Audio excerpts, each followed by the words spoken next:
છે મટકા કમ્પોસ્ટ. આપણે સૌ જાણીએ છીએ કે છોડ પોતાના વિકાસ માટે મોટા ભાગે માટીમાંથી પોષણ મેળવે છે. આથી સમયાંતરે માટીમાંના પોષક તત્વોનું પ્રમાણ ઘટે છે.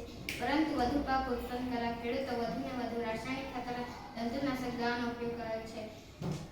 આથી રાસાયણિક ખાતર વગરનું ચોખ્ખું તાજું પ્રમાણ ઘટી રહ્યું છે અને બીમારી વધી રહી છે. આ સમયના નિવારણ માટે અમે આ મટકા કમ્પોસ્ટ પ્રોજેક્ટ બનાવ્યો છે, જેમાં ઓછી જગ્યાએ અને કિચન વેસ્ટ તેમજ વનસ્પતિના પાનનો ઉપયોગ કરી કમ્પોસ્ટ ખાતર બનાવી શકાય. આ પ્રોજેક્ટ બનાવવાનો મુખ્ય હેતુ છે ખેતીમાં રાસાયણિક ખાતરના બદલે કમ્પોસ્ટ ખાતર ઉપયોગ કરી કેમિકલ વગરની પેદાશો મેળવી શકાય છે. આ પ્રોજેક્ટ સૂક્ષ્મજીવો દ્વારા સેન્દ્રિય પદાર્થનું વિઘટન કરે છે. આ પ્રોજેક્ટ બનાવવા માટે અમે માટલા, માટીની ડીશ, કિચન વેસ્ટ, માટી, વનસ્પતિના પાન, ઘાસ, પાણી અથવા દહીં વગેરેનો ઉપયોગ કર્યો છે. સૌપ્રથમ એક માટલામાં સાઈડ અને નીચેના ભાગમાં કાણા કરો. તેના ઉપર એક ડીશ ગોઠવો. હવે તેના અંદર કિચન વેસ્ટ, વનસ્પતિ પાન અથવા ઘાસ નાખો. તેમાં 1.2 ના પ્રમાણમાં એટલે કે 1 પ્રમાણ માપ જેટલું કિચન વેસ્ટ અને 2 પ્રમાણ માપ જેટલું સૂકા પાન અથવા ઘાસ નાખી શકાય.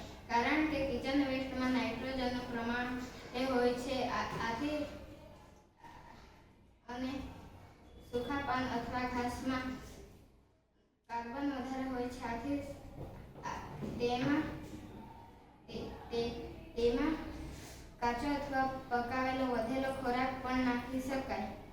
ત્યારબાદ થોડી માટી ઉમેરો. તેમાં થોડું પાણી અથવા દહીં પણ ઉમેરી શકાય, કારણ કે દહીંમાં બેક્ટેરિયા હોય છે જે કમ્પોસ્ટ બનાવવા વધારે મદદરૂપ થઈ શકે છે. આ રીતે ખાતર તૈયાર થાય છે.